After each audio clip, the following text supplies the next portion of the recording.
Well, hello, everybody. Welcome to Global Leaders Local Coffee. I'm joined with Kate from School the World.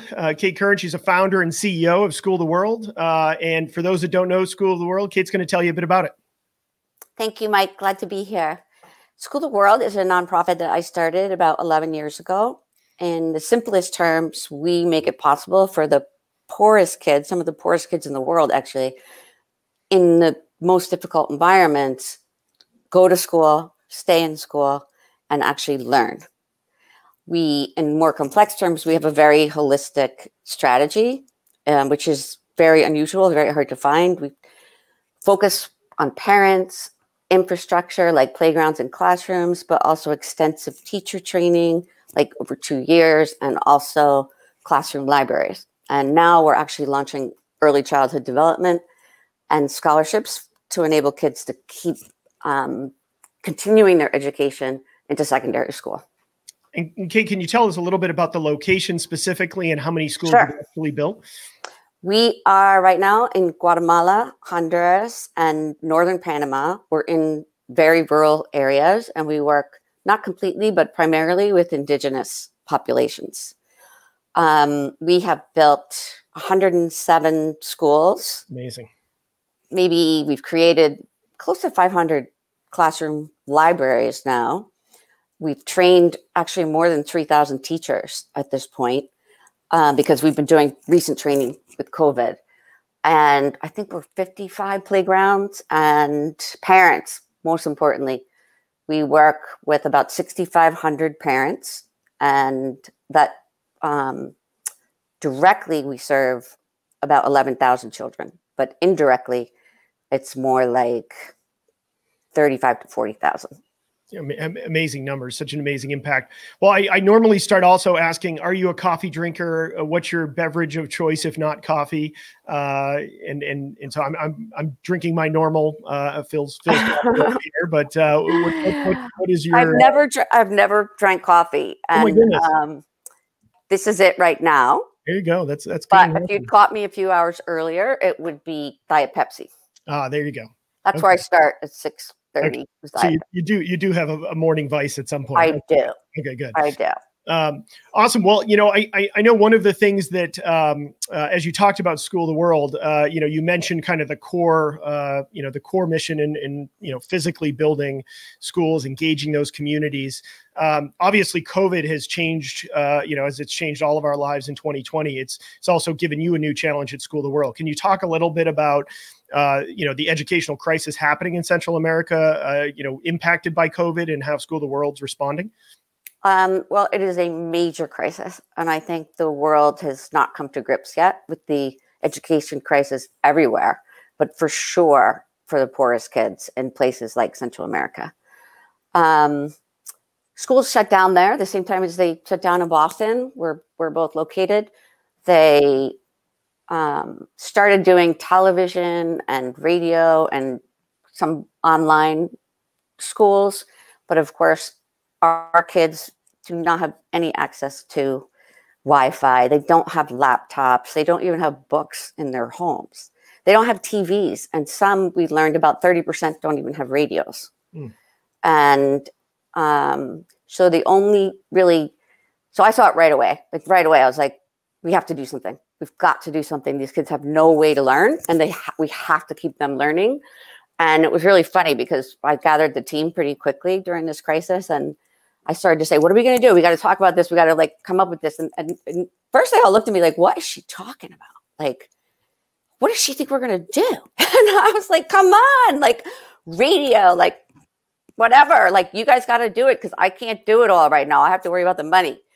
And they really all rose to the occasion, and it was incredibly empowering for them. So we started doing WhatsApp groups with parents, sending them thousands and thousands of messages over the course of the last 6 months about how they can help their children learn, even if they can't read or write themselves. There are little things that they can do. We stepped in right away with our girls' scholarships. We stepped into the role of the teacher because girls are at high risk during crises. They're at high risk of abuse and sexual violence. And so we knew we need to keep them engaged and protected. And we need to help them understand what their rights were, where they could go to get help, if they were threatened in any way. So we actually just acted as a teacher and started sending to WhatsApp groups, parents groups, to the girls. And they would send their homework back. And we basically acted like a school over WhatsApp, so that these kids can pass the test to go on to the next grade.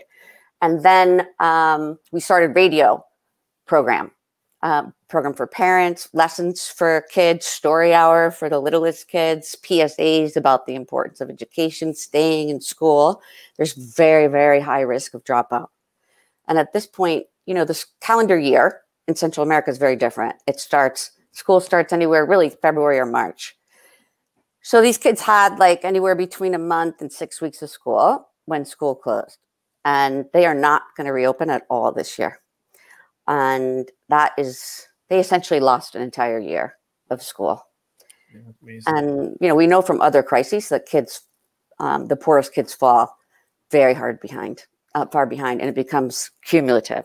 So we started training teachers in how to evaluate where kids are, how to test them simply, and how to catch them up, remedial instruction practices. And that's where we did so much teacher training. We've had 2,500 teachers join this online training, which is amazing, actually. That's far beyond our schools, our 100 schools. It's much bigger, and we're working with the government in both countries where we're doing that, Guatemala and Honduras. That's amazing. Kate, tell me a bit, I know a bit of the story because I've known you for a while and have been fortunate to be involved with School of the World. But tell the audience, how did you start this, right? This wasn't your career, for a long, long time. So can you give the audience a bit of a window into that career shift and then what caused you to start School of the World? Mm-hmm. Well, I was at GE. I was a lawyer at GE. I had an unusual role. I was basically in charge of anything that touched public policy. So I did get to indulge my kind of passion for justice and what's right. I ended up becoming kind of like the consumer advocate within the financial services side of the business. And I was there, I can't remember how many years now when it happened, but my brother died suddenly. And then the following year, both of my parents died. And my parents in particular had contributed so much in life. They were like your classic greatest generation. And it was so evident when they died, these were amazing lives. They lived that.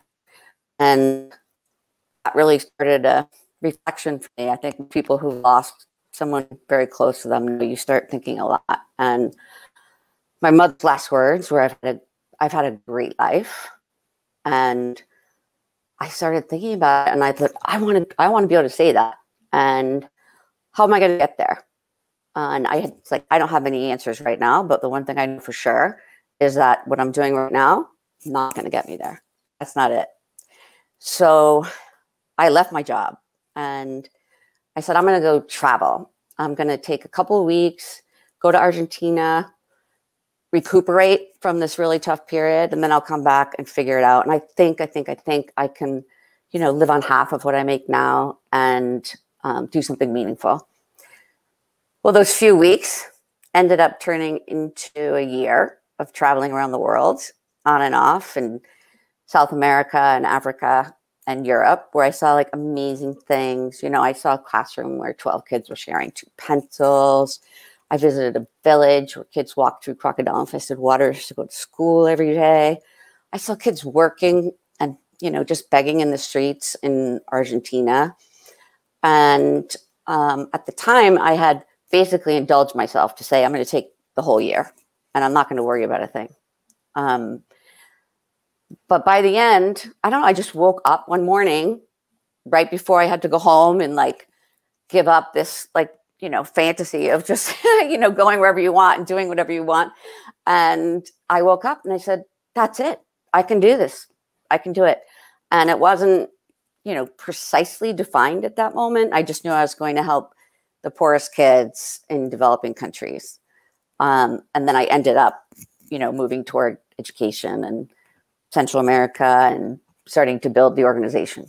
At the time, I thought anything's possible. I always say the world would be a better place if everyone could take a year off and do that, because you just realize how fortunate we are. You become so grateful for everything that you've been given, and you really do believe that anything is possible.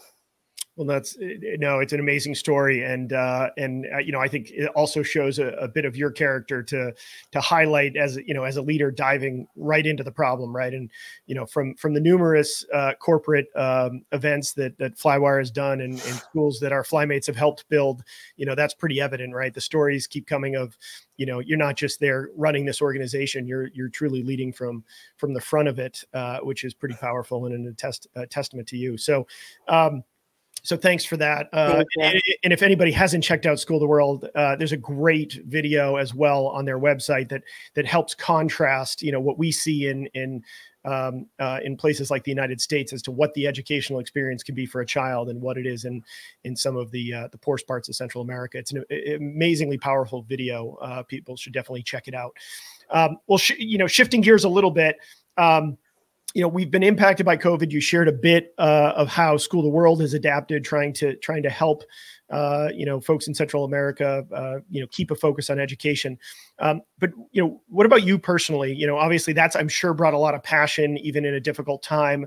I like to ask everybody, where have you found either a bit of joy, a bit of hope, a bit of optimism in what is in general has been a pretty difficult year all around? I would say to get to joy, you would have to fast forward me to the summer, which is our quiet period. And I was able to just go to the beach, which is one of my favorite things to do, go to the beach. I grew up with a summer house on the beach. I know, same families are there, however many years later.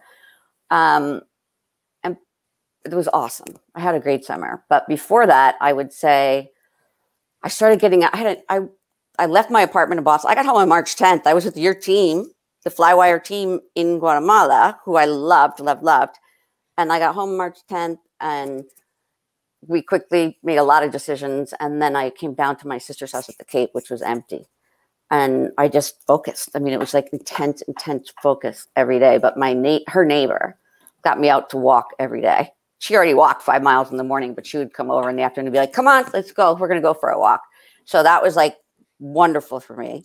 That's great. And then I would also have to say that, like, I almost feel guilty saying this, but the whole part about doing something new and learning new things, I loved. Yep. I really loved that. And I loved actually watching our team grow so much. I'd worked so hard at trying to tell them, like, that, culturally they're very reserved.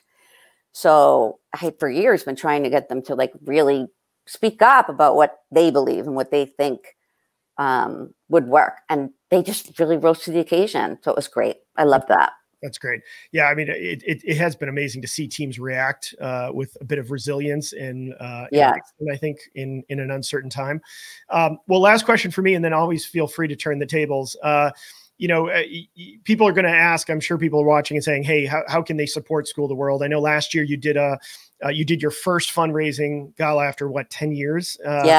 And so it's amazing how you've kept this organization and impacted so many lives with, relatively little, fundraising support. Last year I was part of the in-person gala, which was amazing in Boston, amazing night. This year, another curveball, you have to do a virtual gala. Yeah. So can you share a little bit about that and also other ways in which individuals or companies or schools could get involved with School of the World? Well, we did have a great anniversary gala last year, thanks to you, Mike, and a number of other people. And we were nervous about it, right? Because it was our first gala, but it was an amazing, amazing night. We had a great event planner, and we raised over $400,000, half of which that night during our auction and Fund a Need.